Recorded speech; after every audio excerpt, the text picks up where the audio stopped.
And I'm not crying when I rub my eyes, by the way. I'm going to totally take a screenshot of it. I just saw that this evening. I hadn't seen that. Did you laugh? I did laugh.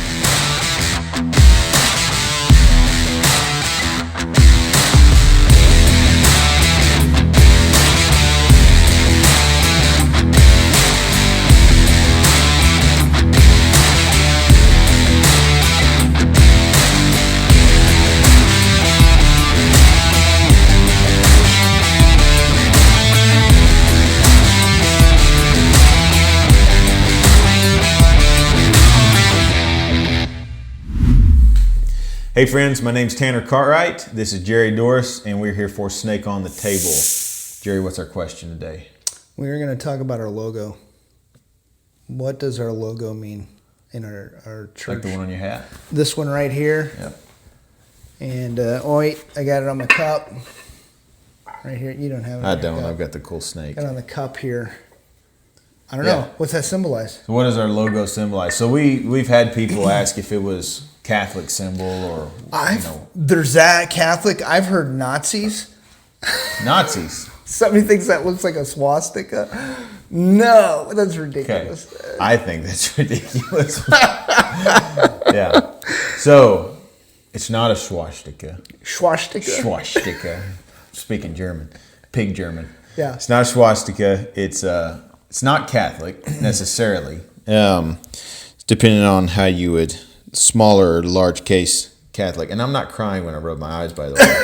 I'm going to totally take a screenshot of it. I just saw that this evening. I hadn't seen that. Did you laugh? I did laugh. I thought it was funny. All right, let me help you. You're just taking too much time here. So, okay. This is commonly referred to as the Jerusalem cross. Yep. It could also be called the Crusaders' cross, and we'll explain the history of that. And there's multiple meanings that have been put forward throughout history. But I think the first usage of this symbol was found in a monastery or a church in England, where it was inscribed upon the altar stone that was in the church. Okay. And this is before the Crusades, before Jerusalem, any of those kind of things. And the understanding of it was Christ and the 4 or the 5 wounds of Christ, effectively. So you would have the wounds in his palms, yep, the wounds in his feet, and the wound in his side. And those are the 5 wounds. Yeah. And so that was kind of how it was known before. And then I think it was Sir Godfrey, one of the first Crusaders. He used it. I'm not sure he was the first. The Crusaders. Yeah, but he used this as an emblem for people to take the cross. Yeah. And by taking the cross, meaning we were going to go and to retake Jerusalem. Liberate the Christians in Jerusalem. Yeah, because it had been oppressed, and so would you see that as a just war? The Crusades? The first one. Yeah, I do. I do too. I agree. Most of them, most of the Crusades, I would argue, are just were not all of warranted, them. and they needed to happen. Yeah, 100%. So he goes and he takes this, and so that's how it got the name as the Crusader Cross. Yeah, because it was used by Godfrey to do that, and then once he was there, he set up his kingdom, and then it became known as the Jerusalem Cross, or the Kingdom of Jerusalem. Cross, which he was the king of, but he wouldn't wear a crown. He didn't want to be called a king. Yeah. There was a name he gave for himself. Yeah, it wasn't because king. Only Christ was king. He was the leader. Yeah, the great statement that he made was, "I will not wear a crown in the city where my Lord wore a crown of thorns." Yeah, I will not wear a crown of gold in the city where my Lord wore a crown of thorns. Something like that. So that make him run through a wall, man. Yeah. I'm ready to fight after hearing that. Now there's a couple of other meanings besides that. Historic meanings. Historic meanings. Yep. Well, let's go through those. So typically, it is Christ and the 4 Gospels. 4 Gospels. Yes. And I like that. So think about Matthew, Mark, Luke, and John as being those Gospels, and this is all centered around Christ. And then the other one that I think I like better is that this is Christ and the gospel to the 4 corners of the earth. Yeah. And that's really where we see, that's RefChurch. Yep. That's what we want to symbolize. That's our desire behind the church and the logo and all of that. Yeah. So last year I was able to go to Jerusalem with Pastor Joseph Spurgeon. Yes. And I see this cross for the first time. I didn't know about this.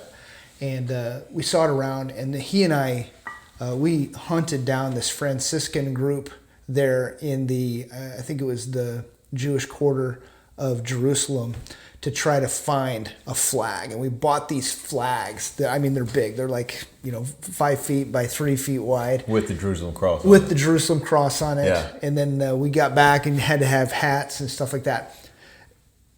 RefChurch's version of this is a little different. It's a little stylized, and we did that on purpose. Yeah. So we're not just completely kyping the Jerusalem cross. Yeah. But no, I love it, and I think that's what our desire is. I think our purpose for having is that specific analogy, that the gospel is to go to the four corners of the earth, the Great Commission, that we're to take the gospel to every creature under heaven. We don't want to lose sight of our mission as a church. Yep. And I don't mean a church like RefChurch, but the church. Yes. The reason why Christ is not returned is because there's work to do, evangelism to do, the gospel is to go out. This is why we go out to the highways and the byways to compel them to come in and to call them in. The gospel, the proclamation and declaration of the gospel is our duty. Yes. In our desire. And it's our worship. It's a militant symbol. It's an aggressive symbol. Yeah. And so it's like someone may say, well, we're not 17th century, or it's not 17th century. We're not crusaders. We're not 12th century crusaders. I heard that. No. We're 21st century. 24th century crusaders. We absolutely are crusaders. Yes. We are warriors. Yep. And so I like the aggressive. The church is called to be militant, and I think we've lost that. I think so many churches have completely lost that. So is this Catholic? Is the symbol Catholic? Mm-hmm. No.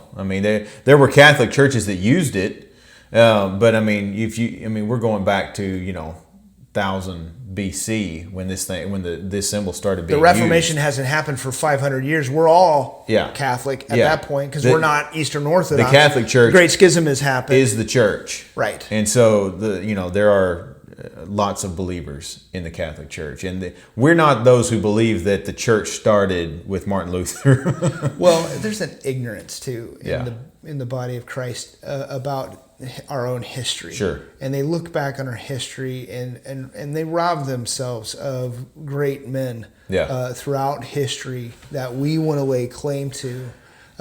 Just because they were Catholic or what have you. Well, because they're now more associated with Catholicism. Yeah. Sure. Augustine. Yeah. That he's mine. He's ours. mine as much as any Catholic would be. I can go back, even farther. I'll even take some Aquinas. Sure. Some Aquinas. Some of them, yeah. Yeah. Yeah, so I would say people are ignorant if they're saying things about this is just a Catholic symbol. Yeah. So it's been used by the Evangelical Bible Society, has used it. There's many churches. I remember when I looked it up, there was actually some modern Episcopal churches that used it. Yeah, Episcopal. So when I looked it up, there were actually more Protestant denominations using it than there were Catholic. Yeah. I had trouble finding Catholics using it, but I did find some. Well, I like it as a symbol. I think it represents our mission, our vision, our ethos. Yes. As a church. Yep. Pretty well. But we're to aggressively take the gospel to the four corners of the earth. Yep, absolutely. And so it starts in Shelbyville. All right, so that's what the symbol means. Now you know. Yeah. Got a question for us? You can write to us at snakeonthetable@gmail.com.